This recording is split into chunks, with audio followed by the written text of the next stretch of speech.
So before getting back to Gems of Wisdom, I wanted to read a little story that somebody sent me. It's from a young Singaporean man. I think he's 17, 18 years old. And so he writes me sometimes.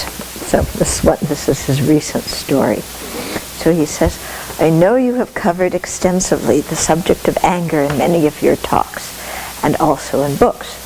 I'd like to share a little reflection with you of a situation I was in today that played out exactly as you taught, that anger is the result of our own, ignorance and afflictions, and our mind's weakness in its capacity in letting itself be overcome by anger. And that it's not due to the our anger is not the responsibility of anything external as we usually blame it to be. So he said, I had just finished dinner this evening and had returned to my room to resume watching some Dharma talks on YouTube on my mobile phone. Earlier, a relative had borrowed my room to have a change of clothes and had helped me turn off the fan that I had left on. When I returned and turned my fan on again, I turned my attention to my mobile Dharma talk video and saw that the annoying battery low thing was flashing.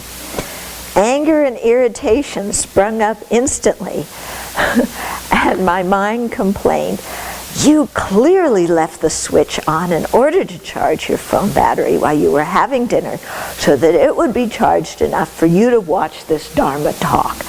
How dare the other person turn off that switch?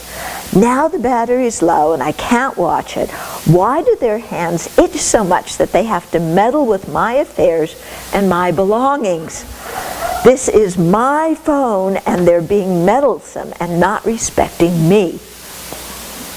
So anger was explaining all that to me while arising in my mind. We know this scene, don't we? And then I noticed the loose charger wire that I hadn't properly attached to my phone. I then realized that I was getting angry at a situation that did not even take place.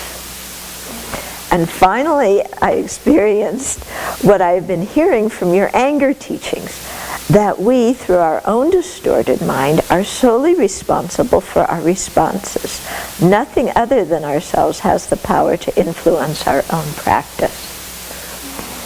So being angry at something that didn't exist made me feel a little bit silly. But yet it inspired me in that it provided direct proof to support the teachings that I have heard.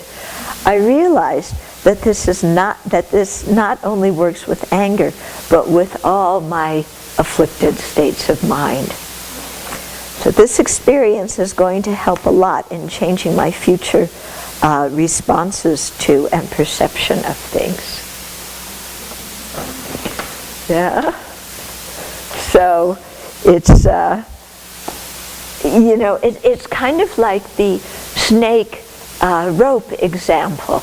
You know, you see a coiled thing in the garden and you go, it's a snake, and get freaked out because you labeled it snake, but it's not a snake, it's a coiled rope.